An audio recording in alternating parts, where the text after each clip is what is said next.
Selamat jumpa kembali di channel Tembus Pandang.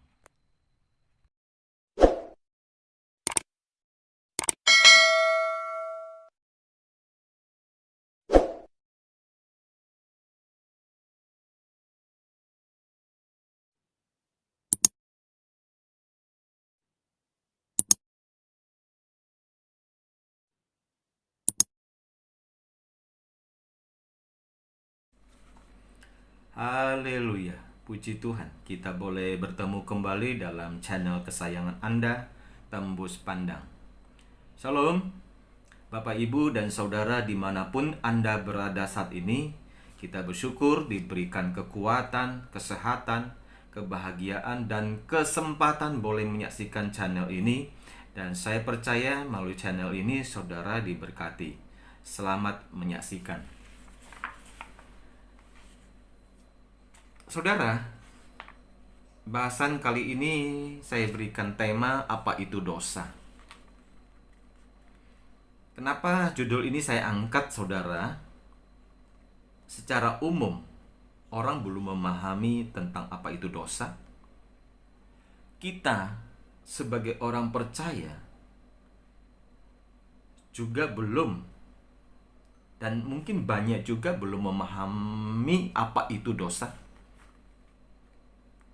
Masih banyak memahami dosa itu sekedar suatu perbuatan saja. Perbuatan apa yang dilarang Tuhan Allah. Hanya itu saja. Orang percaya mengerti tentang dosa itu tidak jauh berbeda agama lain atau secara umum pemahaman tentang dosa. Kita bisa lihat supaya kita tidak berbuat dosa dengan berbagai cara agar manusia tidak berbuat dosa. Misal, cara berpakaian, cara berbicara, cara berperilaku, dan sebagainya. Itu tidak salah, saudara. Itu baik. Tapi sebagai orang percaya, bicara dosa tidak hanya sekedar perbuatan saja yang dilarang, yang dilanggar, akhirnya menjadi dosa. Tapi menyangkut pola pikir, menyangkut pemahaman akan suatu perintah Allah. Jadi bukan sekedar kita tidak melakukan, berarti kita tidak berdosa. Tapi kalau cara berpikir kita, di otak kita, di pikiran kita, masih memikirkan hal-hal yang dilarang Tuhan Allah, ya berdosa, saudara. Ya, mari kita simak bersama-sama apa itu dosa menurut Alkitab. Kejadian 3 ayat 1 sampai 7. Adapun ular ialah paling cerdik dari segala binatang di darat yang dijadikan oleh Tuhan Allah. Ular itu berkata kepada perempuan itu, "Tentulah Allah berfirman, semua pohon dalam taman ini jangan kamu makan buahnya, bukan?" Lalu sahut perempuan itu kepada ular itu, "Buah pohon-pohonan dalam taman ini boleh kami makan. Tetapi tentang buah pohon yang ada di tengah-tengah taman, Allah berfirman, jangan kamu makan, ataupun raba buah itu. Nanti kamu mati."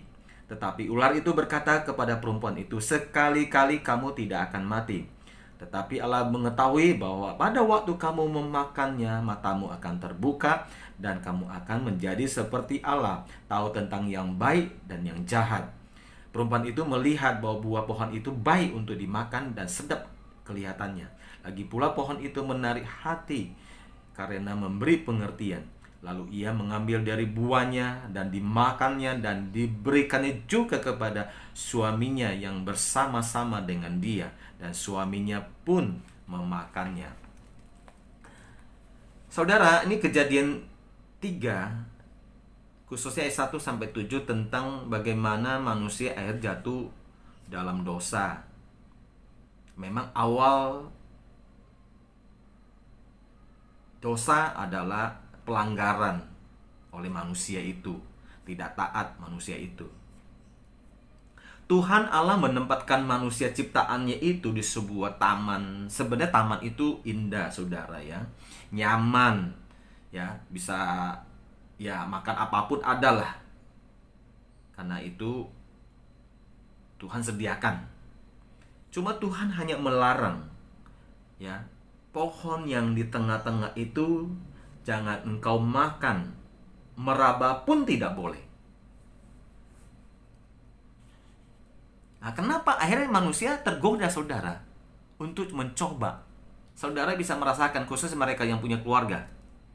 Ya, bagaimana kalau kita melarang anak-anak kita, saudara? Mereka masih remaja atau masih di bawah atau umur balita, saudara. Ya enggak? Nah, ini jangan. Justru sering dilakukan, saudara. Kenapa? Berarti nggak boleh dilarang, saudara. Harus memberikan pengertian. Setuju, saudara? Nah, ini, saudara, yang kita lihat ini barusan kita baca. Udah dilarang tidak boleh. Udah diberitahukan sama Tuhan Allah. Dan juga bukannya cuma satu-satunya. Yang lain itu mau makan, mau metik, silakan. Begitu banyak. Hanya tengah-tengah itu dia jangan. Nah, justru dia tergoda, saudara. Nah, menarik. Dilihat menarik, saudara. Dan memberikan pengertian lagi katanya. Nah, tapi kata Tuhan Allah, saat engkau makan, engkau akan mati. Nah, mesti dia sadar, saudara. Mesti dia merenung perintah dan perkataan Tuhan Allah bahwa saya memakan buah itu yang dilarang, saya akan mati. Dia nggak memikir dampaknya itu besar. Nah, tapi dia lebih mendengar perkataan ular itu, saudara. Ya, pasti bukan ular biasa, saudara ya. Dikatakan ular yang paling cerdik, di situ digambarkan ya juga dipakai, saudara, oleh iblis. Menarik dilihat, memberikan pengertian. Nah, dan sekali-kali katanya godaan iblis itu, sekali-kali aja nggak apa-apa. Nah, kita juga sekarang begitu, saudara, sering. Akhirnya kita ketagihan berdosa, saudara. Nah, itu perkataan itu dari siapa, saudara? Makanya kita harus hati-hati. Jangan coba, sekali aja. Rata-rata, saudara, maling ketangkap, korupsi ketangkap, saudara. Itu bukan pertama kali dia ketangkap, saudara. Enggak ada, jarang deh. Kenapa? Karena pertama kali justru dia lihat ada celah, saudara. Dia sudah merenungkan, nggak akan ketangkap. Mungkin ada 1-2 kasus, tapi sedikit, saudara. Banyak kan udah kedua, ketiga baru ketangkap, saudara. Itu sebabnya, saudara. Karena manusia sudah pikir, sudah merenungkan bahwa ada celah. Saya ambil, saya korupsi, saya nipu, saya mencuri, tidak akan ketahuan. Nah, tapi manusia kan nggak pernah puas, saudara. Sekali coba. Nah, seperti juga godaan oleh iblis kepada manusia itu. Sekali-kali tidak. Metiklah, makanlah, saudara. Akibatnya, dampaknya tuh, saudara, manusia itu akhirnya ada batasan umur dan meninggal, saudara. Ya.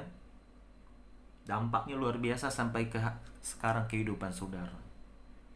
Tanah kita usahakan nggak bisa maksimal, saudara. Kadang-kadang banjir, badai, cuaca, saudara. Banyak faktor sekarang. Kenapa? Karena sudah dikutuk. Juga demikian perilaku manusia saat ini, saudara, kita bisa lihat dampaknya itu. Sejak kejadian itu, saudara, pelanggaran larangan Allah, Tuhan Allah, dan manusia itu hanya berdosa, nggak lama kita lihat kehidupannya itu udah membunuh, berzina, berbohong, mencuri. Tapi menarik sini saudara, ya setelah dia memakan itu, bukan hanya ya dia bilang apa? Bukan hanya manusia itu akan mati, dia buka matanya dan melihat dia telanjang saudara. Apakah tadi dia buta? Manusia itu tidak bisa melihat saudara. Bahwa yang dimaksud matanya terbuka bukan bicara mata jasmani, ya, bukan bicara mata secara fisik, tapi mata rohani saudara. Ini yang mau kita bahas. Maksud mata rohani itu apa saudara? Mari kita baca di Kejadian 2 ayat 15 sampai 17. Tuhan Allah mengambil manusia itu dan menempatkan dalam Taman Eden untuk mengusahakan dan memelihara taman itu. Lalu Tuhan Allah memberi perintah kepada manusia, semua pohon dalam taman ini boleh kau makan buahnya dengan bebas, tetapi pohon pengetahuan tentang yang baik dan yang jahat itu jangan kau makan buahnya, sebab pada hari engkau memakannya pastilah engkau mati. Jadi di sini bukan hanya manusia itu akan mati, saudara. Ternyata setelah dia memakan buah itu berdosa, matanya terbuka. Ya itu kalau pemahaman kita begitu, berarti itu baik dong saudara. Ya nggak bisa lihat ya dilihat saudara. Kan bukan itu. Tapi itu tentang mata rohani. Maksud mata rohani apa? Jadi maksud mata rohani begini saudara. Begitu dia memakan buah, kenapa dia memakan buah? Kenapa dia melanggar perintah Tuhan Allah? Karena manusia belum memahami perintah Tuhan Allah seutuhnya. Ya, itu masih proses saudara. Tapi dalam proses memahami suatu perintah, belum mencapai level tinggi, belum memahami seutuhnya, manusia tergoda saudara. Akhirnya dia jatuh dalam dosa. Itu saudara. Ya, jadi bukan mata jasmani. Artinya apa saudara? Dalam kekristenan bicara dosa bukan sekedar ya pelanggaran perbuatan saja. Tapi soal pemahaman. Ya, soal memahami suatu perintah jauh lebih penting saudara. Sekarang kita lihat di kitab Roma 3 ayat 23 saudara. Karena semua orang telah berbuat dosa dan telah kehilangan kemuliaan Allah. Dosa, saudara, di dalam bahasa aslinya disebut harmatia. Harmatia itu bukan bicara suatu hanya karena dosa itu karena perbuatan saja. Harmatia condong lebih bicara kemelesetan. Ya, tidak tepat sasaran saudara. Contoh, kita memanah saudara dalam suatu acara misalnya olimpiade. Kalau dalam cabang memanah saudara, kita bisa melihat mereka memanah, konsentrasi, memandang, pikiran semua tertuju titik tengah saudara. Itu saya ilustrasikan seperti begitu saudara ya. Itu tentang dosa harmatia itu saudara ya. Jadi bukan sekedar perbuatan saja saudara ya secara lahiriah, tapi bicara kemelesetan. Kemelesetan apa saudara? Tidak tepat sasaran, memahami seutuhnya perintah Tuhan Allah, makanya dia berbuat pelanggaran saudara. Memang sesuatu kita belum memahami utuh dan benar saudara. Saat kita melangkah berbuat, itu kelihatan pelanggaran itu, saudara. Lihat pelanggaran, kita bisa menilai seseorang bahwa kamu belum memahami suatu kebenaran. Itu, saudara ya. Jadi bicara dosa tidak sama dengan pemahaman agama-agama lain ya, atau secara umum ya, adalah harmatia, kemelesetan, penyimpangan, tidak tepat sasaran. Itu bahasa Yunani, harmatia. Terus bagaimana penyelesaian dosa? Sebelum Tuhan Yesus datang ke dalam dunia ini dan mati dan bangkit, saudara, diberikanlah karena melihat bagaimana kejahatan manusia, tidak taatnya manusia dalam hidup, saudara. Di sebelum hukum-hukum itu diberikan, hanya bisa dihitung berapa orang, salah satunya yang kita sebut bapak iman, yaitu Abraham, saudara. Dia melakukan bukan karena hukum-hukum Tuhan ya, tapi melakukan, mengerti, setiap menangkap perintah Tuhan Allah. Sebelum Tuhan Yesus datang, sementara diberikan hukum-hukum supaya manusia hidup tertib ya, tidak saling membunuh, membinasakan ya, memfitnah, berzina, berbohong dan sebagainya. Makanya itu keluarlah perintah melalui Nabi Musa, saudara. Kan hukum-hukum.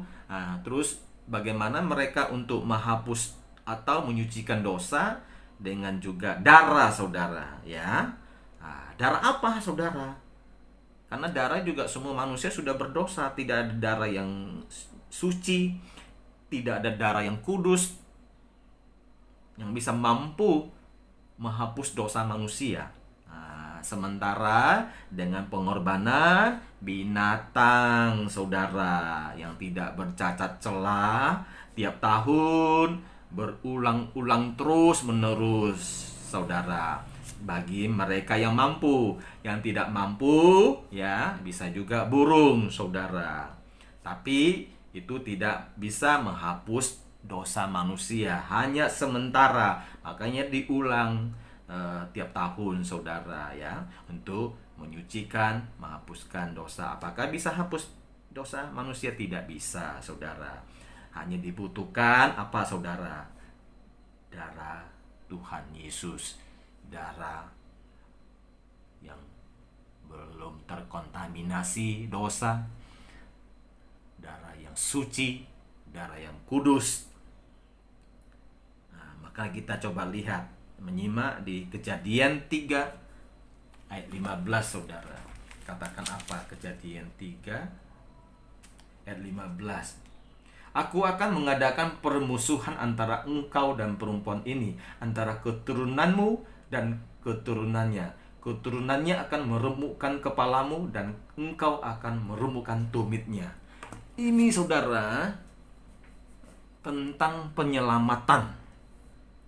Makanya Tuhan Allah tahu, Dia Maha tahu, saudara, bahwa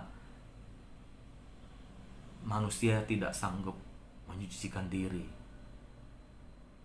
Manusia tidak sanggup menghapuskan dosa itu, karena manusia sudah berdosa.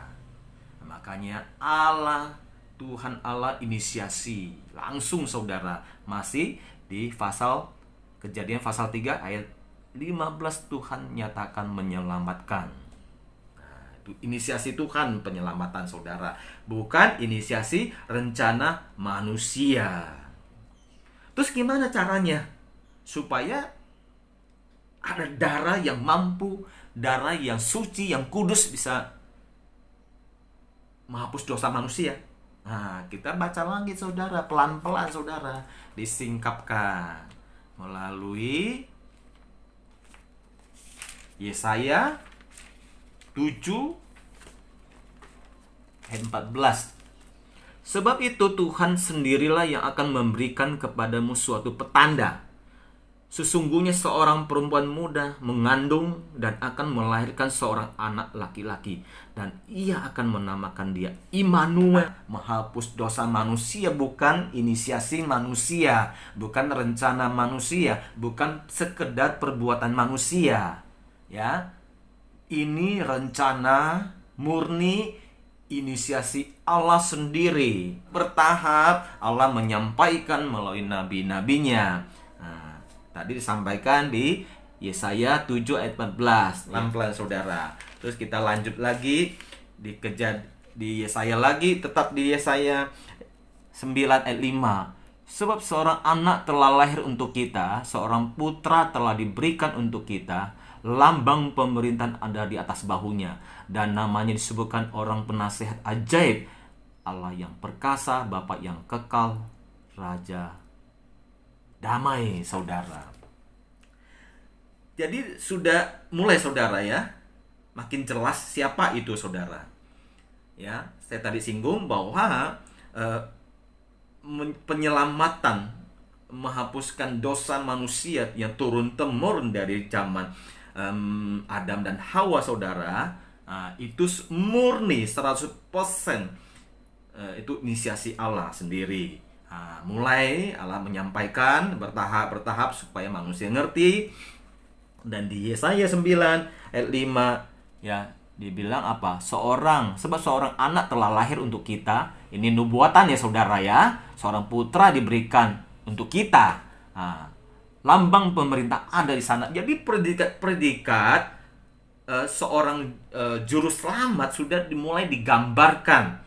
Tadi pertama Allah menyertai kita. Nah, di sini pemerintahan ada di bahunya, ya. Bapa yang kekal, penasehat ajaib, Allah yang perkasa, Raja damai, saudara. Mulai siapa itu saudara? Menghapus dosa manusia. Sekarang kan banyak orang menyinggung saudara.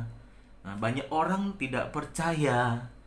Seolah-olah ya, manusia mau jadi Allah.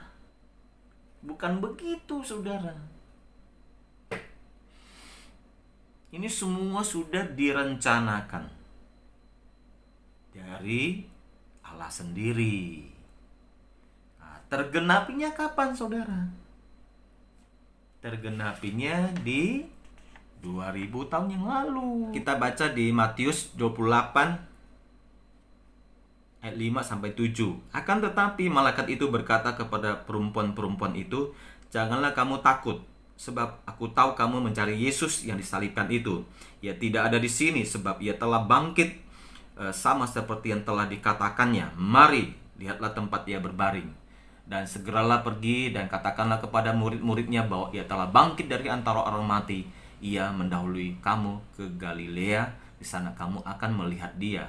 Sesungguhnya aku telah mengatakannya kepadamu." Saudara, ini saudara, telah tergenapi apa yang dinubuatkan, ya, bagaimana Tuhan Allah menyelamatkan, menyucikan, menghapuskan dosa manusia.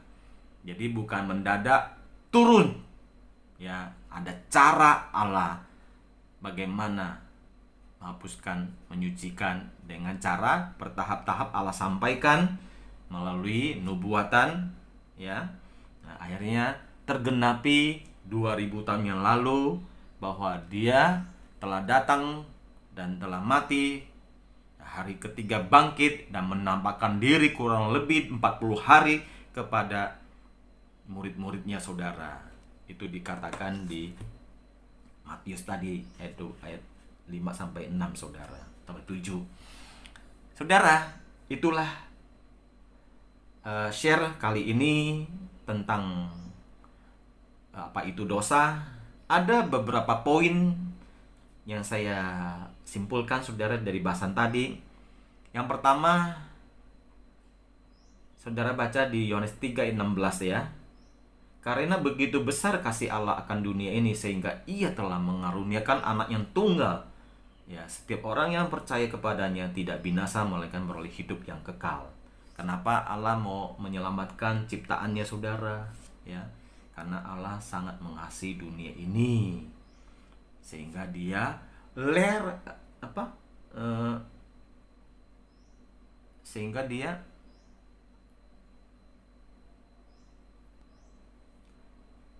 bagaimana begitu besar kasih Allah akan dunia ini, sehingga ia telah mengaruniakan anak yang tunggal untuk dunia ini.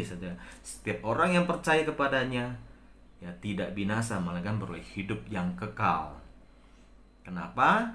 Pertama, Allah karena mengasihi dunia ini. Kedua, saat Allah menciptakan manusia, karena ada sesuatu yang arok di dalam diri manusia, disebut hembusan itu, saudara ya. Nah, itu apa hembusan? Ternyata itu roh. Jadi ada roh Allah dalam diri manusia. Makanya Allah mau menyelamatkan manusia itu dari binasa kekal, jadi memperoleh hidup yang kekal. Itu poin pertama. Yang kedua, ingat saudara, darah apapun tidak bisa menyucikan dosa manusia. Kalau di perjanjian lama sebelum Yesus datang, ya dosa darah binatang. Ya, tapi darah binatang hanya lambang, hanya sementara, saudara. Nggak bisa menyucikan, menghapuskan dosa manusia. Makanya berulang-ulang terus tiap tahun. Tapi kita tidak lagi setelah Tuhan Yesus Kristus datang. Darah Kristus, darah yang suci, yang kudus, yang tak bernoda, tak berdosa, darah anak tunggal Bapa. Saudara bisa baca tadi di 28 ayat 5 sampai 6. Kita bukan lagi orang berdosa. Status kita orang percaya sudah diubah. Memang kita masih bisa berbuat pelanggaran dan dosa. Perbuatan dosa dan status orang berdosa itu dua hal yang berbeda ya saudara ya. Ya, jadi maksud saya begini saudara. Kita masih bisa buat dosa, buat pelanggaran bisa. Tapi kita bukan orang berdosa. Jadi orang berdosa, berbuat dosa, dua hal yang berbeda. Itu poin kedua. Di poin ketiga, Roma 12 ayat 1 sampai 2. Ibadah yang sejati, kata Rasul Paulus, bukan sekedar menyembah bagaimana ritual seremonial ya, tata caranya ya. Tapi pembaharuan budi terus menerus saudara, sampai kita tidak serupa dengan dunia ini. Kita bisa membedakan apa yang baik, yang berkenan dan sempurna.